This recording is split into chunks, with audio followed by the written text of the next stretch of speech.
বামের বরিষ্ঠ নেতা বিকাশ রঞ্জন ভট্টাচার্য বহুদিন ধরে তিনি লড়াই করে এসেছেন, আমরা দেখেছি।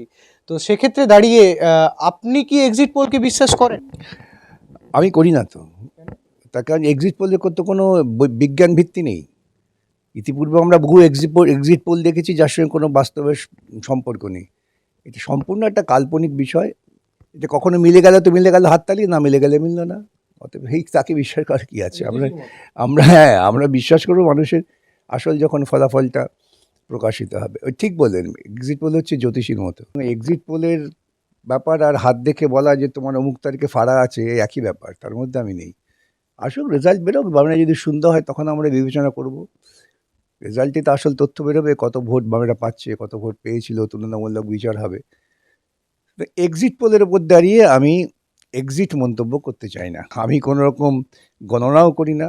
আমি দেখতে চাই, যেটা দেখি, যেটা করি, যে বামেরা মানুষের জনগণের আন্দোলনে আছে, আন্দোলনে থেকেছে এবং আন্দোলনের থাকবে। তার কতটা প্রবাহ তৈরি হচ্ছে এটাই বুঝবো, এর বাইরে কিছু না। ষষ্ঠ দফা থেকে যেভাবে চলে আসছে সেভাবে আমরা দেখলাম যে বিভিন্ন জায়গায় ভোট পরবর্তী হিংসা, ভোটের সময় হিংসা, ষষ্ঠ দফা, পঞ্চম দফা, এগুলো মূলত পঞ্চম দফা থেকে শুরু হয়েছে। তৃণমূলকে এই মুহূর্তে ভয় পেয়ে ওই জিনিসগুলো করছে। দেখলেন না, ডায়মন্ড হারবারে এত ল্যাচ তুলে নাচানাচি করে, সেখানে সিপিআইএম এর নাম করে ওরা এজেন্ট দিচ্ছে, ভুয়ো এজেন্ট। এতে নতুন নতুন অভিনব সব চিন্তা ওরা গবেষণা করে বার করেন, কিভাবে দুর্নীতি করব, কিভাবে ভোট লুট করব।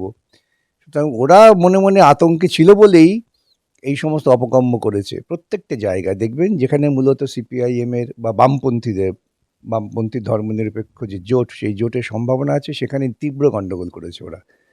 এটা খুব সহজ অঙ্ক। এই অঙ্ক বুঝবার জন্য রকেট সায়েন্সের গবেষণা করার দরকার হয় না। যাদবপুর কেন্দ্রে সেখান থেকে মানুষ আপনাকে না বেছে নিয়ে মিমি চক্রবর্তীকে বেছে নিয়েছিল, তারপরে দেখলো যে যাদবপুর কিচ্ছু পেল না।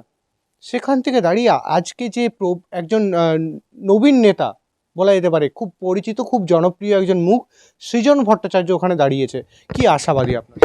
দেখুন, প্রথমত মানুষ আমাকে হারিয়েছে এটা আমি বিশ্বাস করি না, এটা মমতাও বিশ্বাস করে না।